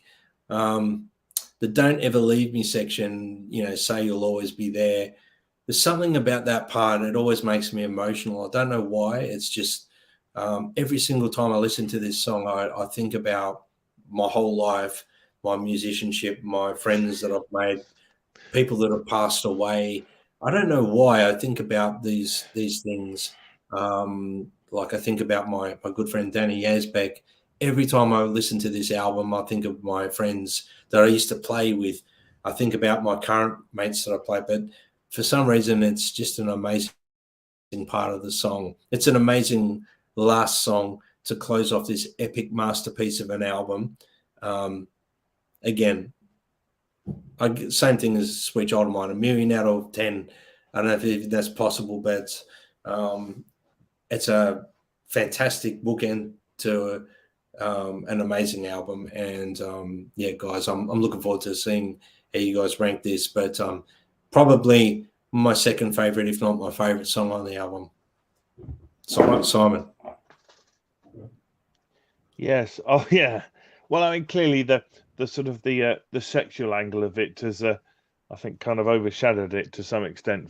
From what I read, I think that I mean the interesting part to me is that about the song is that it's basically two parts, isn't it? The first part is the verse chorus bit, and then the second part is almost a different song that they sort of put on the end as a different thing. I think the sort of the sexual middle eight to me is a bit like an 80s version of Whole Lot of Love. It's a kind of that kind of that middle bit of Whole Lot of Love where there's a lot of wailing from Robert Plant and things, so it's a bit more obscure possibly than this, but that goes with the times. But it goes with the times a bit. But yeah, that's how it struck me as being a sort of the sort of late 80s version of that in some ways, as in terms of its tone, not in terms of its musical thing, but they clearly, it's designed to be sort of the epic last track of the album, isn't it, as a thing. I'm not entirely certain why Axel wanted to have a whole sort of sexual noises middle eight in it, but clearly he did, and but I think I prefer to stick, concentrate really on the musicality. I mean, you've picked out the drums and the bass, amazing. I mean, I think that the bass playing, Duff McKagan's bass playing is fantastic on this record, isn't it? He really is up there in giving it that kind of McCartney-esque melody, and always up for playing his own melody on something as well, and giving it an extra musicality. And I think that's really important, in raising this album to, away from everything else. And I think it definitely is away from everything else for sure, in terms of it, as you said, as a classic record. You know, I think their way with, you know, having a really catchy chorus is, you know, has that kind of pop sensibility to it all the way through, and you know, great guitar solos as well. You know, Slash is, you know, clearly bringing that guitar solo, bringing what he does to this, and again moving into that the second half, the change of the chords, you know, almost a completely different song. There's a relation where, you know, it's not that verse chorus structure anymore. It's kind of, you know, they're singing all over the verses, and there's the solo plays underneath the vocals, and then takes over, and you've got the guitar and the vocals at the end. And they don't do a call and response; they do, you know, this kind of layers, isn't it? Where they play together as different textures playing the same thing. A 10 out of 10 for me. Never a skip. You know, yeah, an amazing end to the album. Andrew. Brad Cook.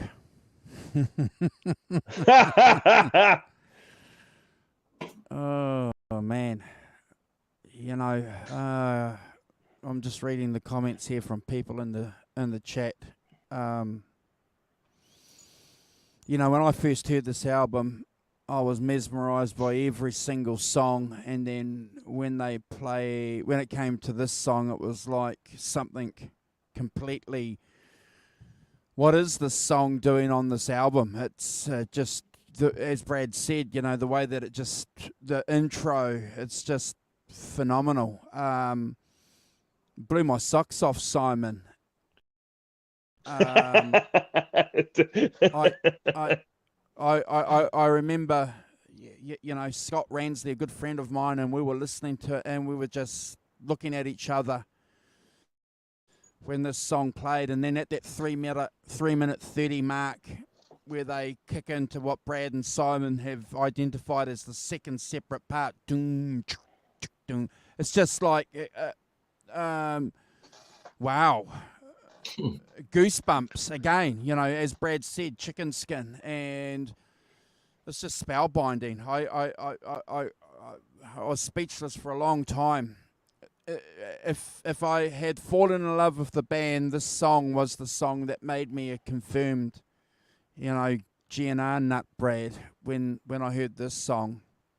I didn't know anything about, you know, the story behind the Led Zeppelin interlude, is what, you know, a lot of us called it, and we knew what they were trying to do there. It wasn't until later on when it became clear what actually was going on. You know, there were rumours that Jim Morrison had been doing things in voice booths too, you know. So I'm going to stick up for the LA rock and roll scene. You know, these guys in the late 1980s were free-spirited people, and people hanging around the band with free-spirited people too, free-spirited women, and they were all caught up in products of that great 60s hippie experiment, Simon. So if they were volunteering themselves to be part of this music because they saw it as a creative thing on their behalf, all power to them. And I like the fact that the band members, you know, talk about the Rocket Queen still, and there she is. And a big part of this song, it just adds to the song, adds to the power of the song, because it's another story to the song that we love talking about. And again, I didn't know this, Brad, until probably 10 years after that. We all thought that it was just mic'd from dubious VHSs that were going around Sources, at the time. yes. You know. But again, as my co-hosts have said, you know, put that aside. The song is just phenomenal. I'm not going to go through and highlight everything because Brad's already done that wonderfully. But I'm going to say this though, Brad. If I gave Sweet Child of Mine the 1 million out of 10, this is the song for me. This is the best song by far on the album. I love this song. It's Yeah, I don't know what to say. This is 10 million out of 1. I love the song. 10 million Yeah. out of 1. There we are. That's massive markup. Yeah. Hey, Symmetry, good to see you. Yeah. I just love this song. It's you said it before, the contribution from the band. It's a band song. Every single second of this song is a band song. Yeah. And a big part of the band was part of the song too. She came on and contributed her creative energy to the song. So well done to everybody. What a great album. I've enjoyed the last 2 weeks. Bro, thank you for picking it. Fantastic. Thank you for picking it. Yeah, thanks for I could talk for hours about this album, even more so than we already have. So thanks for indulging me. We're gonna get together, ladies and gentlemen. Clearly, everyone here in the chat are Guns N' Roses nuts. You know, we're not going to do a Guns N' Roses show, but we'll come back here and we'll geek out on Guns N' Roses. We're going to talk about We've got to do Guns N' Roses lies, especially if we're going to do any.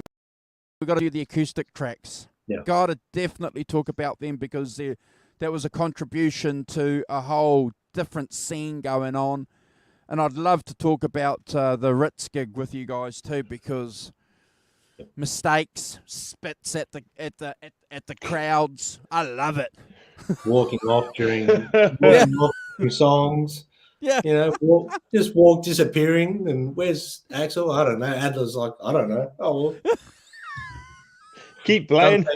Smoking. Yeah.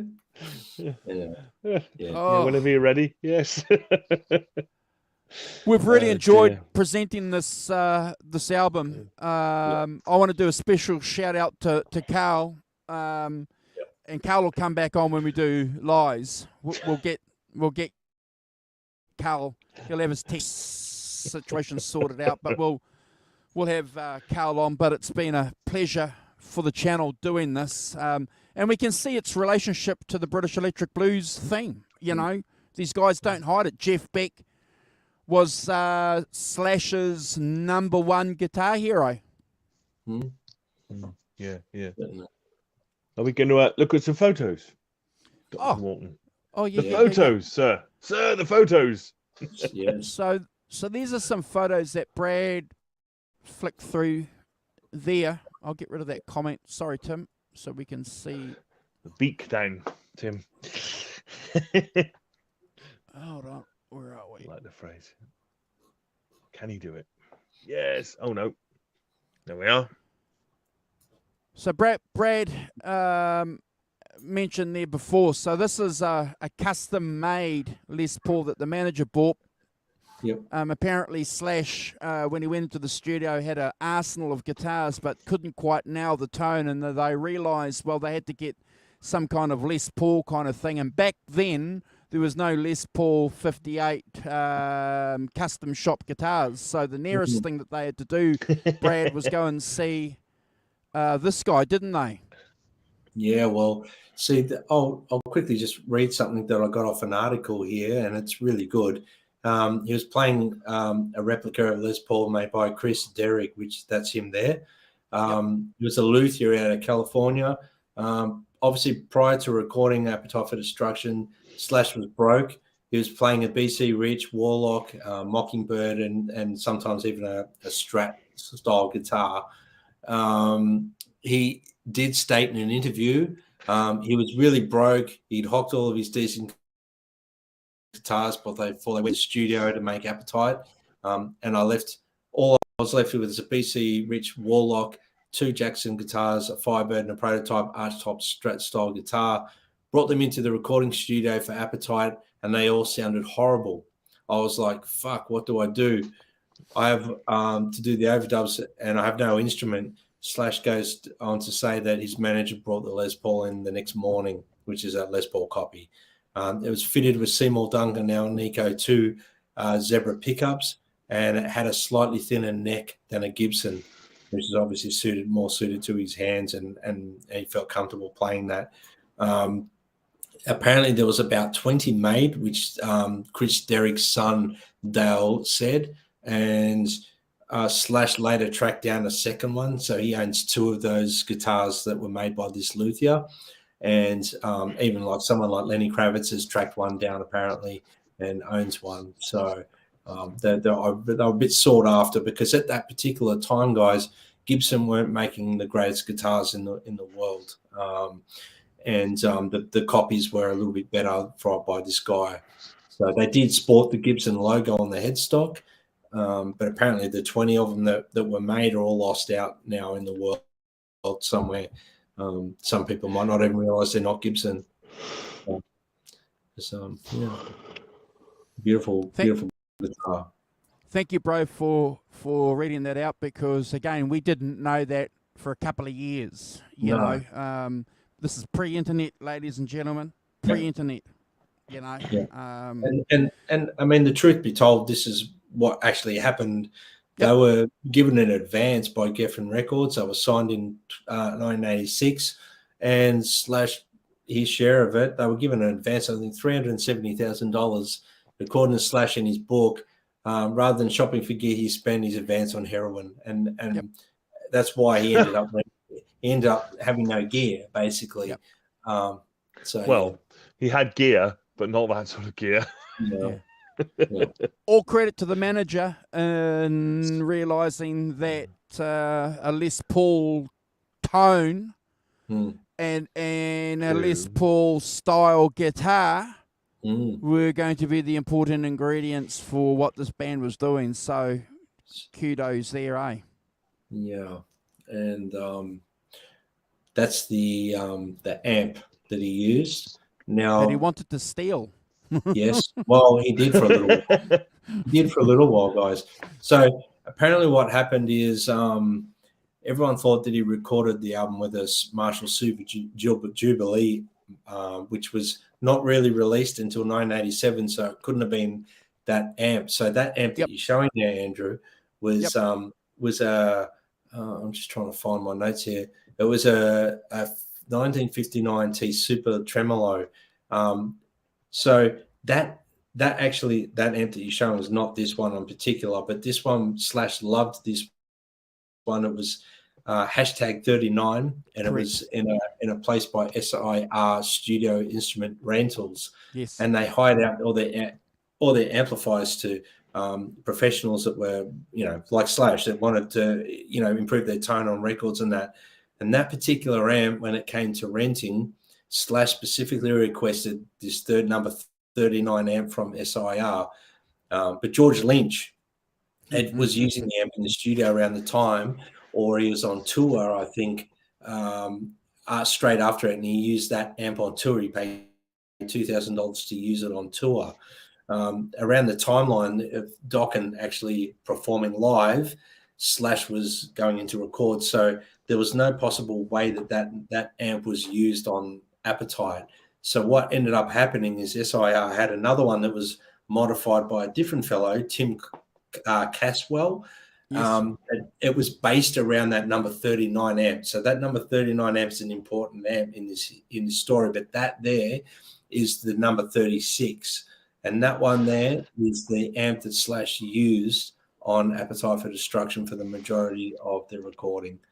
Yep. So, and what happened, Slash eventually, he couldn't ever find another amp that sounded like that. He didn't really know that he got 36. He asked for 39. They sent him number 36, which was based around that 39 modification. So what he did is he offered to buy the amp, and obviously SIR, the company hiring it or renting it, said no, because it was a popular amp as well. They were making a lot of money renting it. So he kind of ducked and weaved their calls for a bit. And eventually he told them that the amp was stolen on the road. So basically he stole it. The amp was stolen. So apparently SIR were like, that's impossible. Slash has obviously still got this amp. It couldn't have been stolen. He just wants that amp.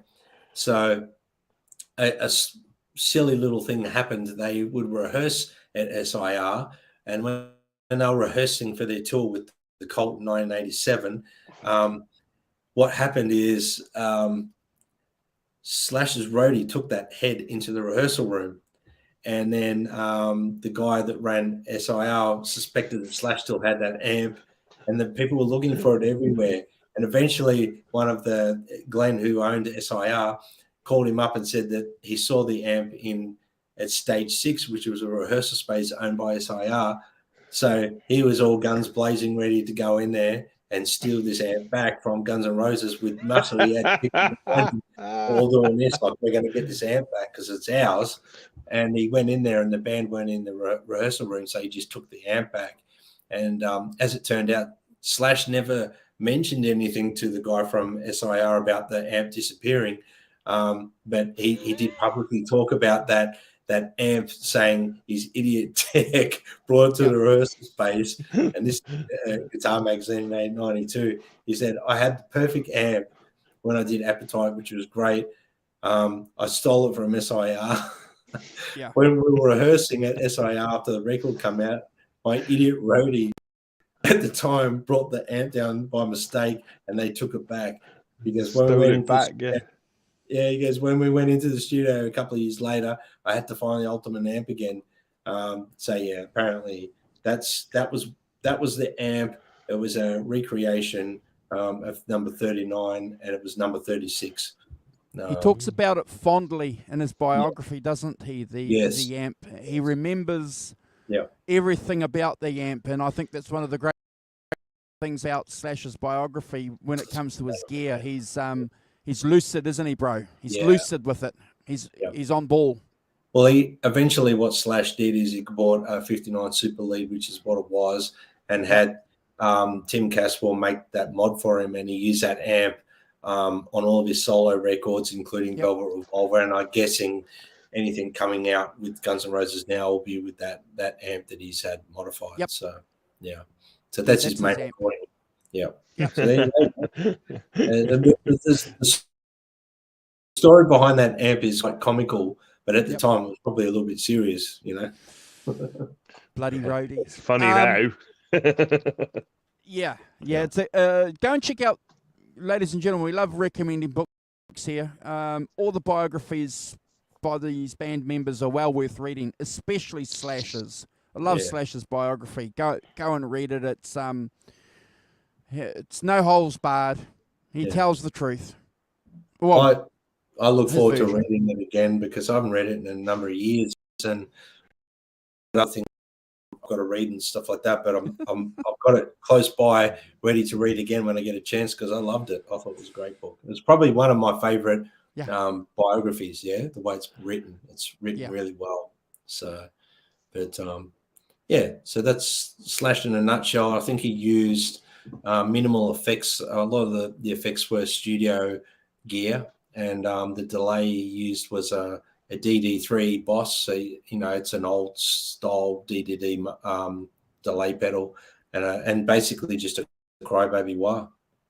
He kind of liked that freedom. He talks about it a couple of times in other interviews as well, and I've seen him talk about it on video. He liked that idea, didn't he, of just turning up that blues, of just turning up with a guitar, you know, like that idea, you know, of just, because everybody else at that time had racks, didn't they?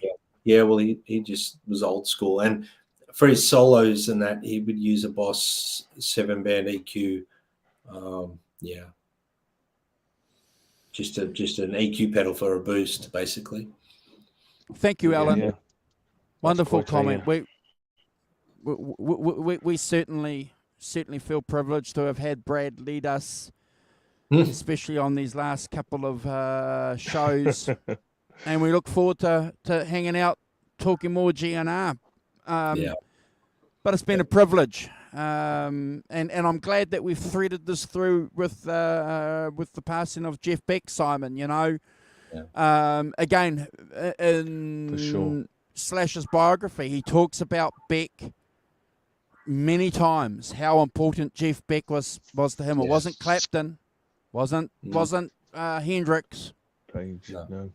You know, wasn't, you know, these guys were all important, but when it was Beck, Beck was the man. Yep. So Simon and Andrew, I don't want to stretch it out too much longer, but have you got a quick couple of photos of Izzy's guitar to show? I have, brother. I just think it's important to show that one because it's a pretty iconic guitar, really, and that was the main guitar he used. That's the one you see him playing in the Ritz concert that we've referred to a few times.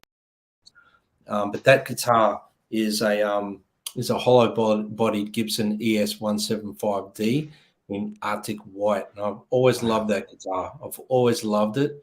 I'd love to get a guitar like that. I'd love it. It's just amazing. He received that guitar from a Gibson artist rep in '87, and he used it for pretty much all of Appetite for Destruction recordings. Yep. He used it at a lot of their, concerts all leading up to that, including the Ritz. He ended up selling it. I think he owed someone money, Howie Hubham and whoever that is, the first Guns N' Roses manager, some money. So he sold the guitar, and then it got sold to that Howie guy who owned Guitars R Us in Hollywood. And then it ended up in the hands of another person who played in a local Sunset Strip rock band. And then it's ended up got auctioned off. It stayed for 32 years in someone's possession, and they sold the guitar for $50K in an auction. So, wow. Yeah, Izzy stated, the Gibson ES 175S were a big favorite of mine. When we first started, I like Les Pauls, but the hollow bodies are great because I can play them in hotel rooms or anywhere without an amp. I just love the look, the feel, and those sounds. Those sound amazing. He's put. Yes, it's interesting, isn't it? That, and I think that there's a lesson in there, isn't there? That that's a semi-acoustic Gibson, and correct. Slash is playing a Les Paul straight into a Marshall, pretty much. No kind of no extra distortions, no kind of Boss ODI ones or whatever, or anything else. It's pretty straight, and also and they get a tremendous guitar sound. But if you look at it like that, it's not that distorted, is it? It's not like massive distortion. No, it's not massive drive to it. It is purely a guitar into an amp kind of sound with some reverb and some but not much else band, really. Simon. No, that would precisely that's my point, is that you might think if you listen to it that you had to get a large amount of distortion pedals or something like that. And actually the truth of it is, no, you don't. You need to turn it up, but you don't. No, Andrew, can you just put that picture up for 1 sec again, please? Because I just want to highlight that the tone knob on the neck pickup is missing. Yes. And it had apparently in the guitar case, it had the strap still. And see where he's got the rope around the guitar? Apparently it had rope burn in the guitar. Oh, really? Yeah. So yeah, just all these little things I love to talk about. I think it's very cool. But anyway, it's just a cool ass guitar. That, I mean, how cool does that look? And the inlays look fantastic. Yeah, I love those inlays in the fretboard. Well, I'm glad you mentioned the Ritz when he's playing that, because again, it's just yeah.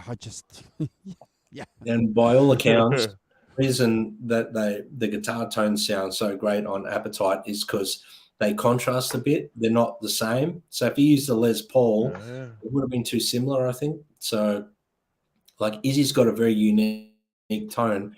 I think he was using Mesa Boogie. I believe he was using Mesa Boogie. Yes. And that Gibson gave a unique tone, and obviously the Slash with the Gibson copy and the Marshall. Let's just say it was a Marshall copy, really, because it was modified that much that it wasn't really a stock Marshall. So, yeah. Anyway, I'm glad we spoke about those guitars and that, because they're pretty iconic. Well done. Yeah, thank you, bro. I can't imagine a completely hollow body guitar in that system. Well, that must have been a feedback nightmare, if you ask me, but maybe not. Can you eat your heart out? I think maybe the reason that it didn't get a lot of feedback is because he did play with little gain. I think he just did the Rolling Stones thing and played very clear and ballsy, but not too gainy, because he was a very big Keith Richards fan. So yeah. And the thing is, when you're playing a hollow body, I've got a Epiphone too, and if you keep your fingers on the strings and you're dampening the strings, you're going to control. You're going to control a lot of that that feedback. The minute you take your hands off the strings, on a hollow body, that feedback comes through. So clearly there's a bit of a technique there that obviously Izzy's got going when he's playing the guitar, and when he's not playing riffs or playing chords, he's just managing to mute those strings so nothing comes through when Slash is playing. Again. Incredibly talented guy to be able to do that. Yeah, 100%. But thank you guys for indulging me with that one. Cool. Rock and roll, bro. Fantastic. Rock and roll. I love talking about Guns N' Roses and gear and geeking out on instruments and stuff. Beautiful. Yeah. Awesome. So I just want to remind everybody we've got some shows coming up. We've got Jeff and Bob and Curtis coming back next week. Go and have a look on the show, on the channel, ladies and gentlemen. We had a young guy a couple of days ago, Landro, come on and spend an hour and a half talking with us. We met him when we were streaming at EVH Con, Brad and Simon, a nice young guy who knows Jimmy and John Conklin and all the guys from the 5150 show that we do. So we're on with those guys today. Always a pleasure hanging out with Brad and the Rock Professor. What are we doing next week, ranking the tracks? Blow by blow. Blow by... so, again, another theme going... Yep. I was listening to Blow... I took my dog for a walk and listened to Blow by Blow. Man, what an album. We're gonna Jeff Beck geek out a little bit. It's going to be great. Talkbox going on there too. Talkbox going on. Yep. 100%. Oh, yeah. 100%. There's a big influence on Slash. 100%. Okay. We got to cruise. We've been here 2 hours. We're not going to do a shout out. We're going to cruise. We're going to say goodbye to everybody. We're going to say rock and roll. Rock Professor and Brad and I, we're going to go. We want to wish you guys well. I'm going to say thank you for hanging out with us. Rock Professor and Brad are going to say a word each, and then we're going to hit that.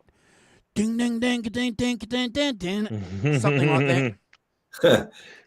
Say goodbye, Simon. Say goodbye, Brad. Take care, all. See you next week. Thanks, guys. Thanks, everyone. Have a good one. If you haven't already, please subscribe and give us a thumbs up. Awesome. Yeah. Thanks, John. Bye. The old ZZ Top.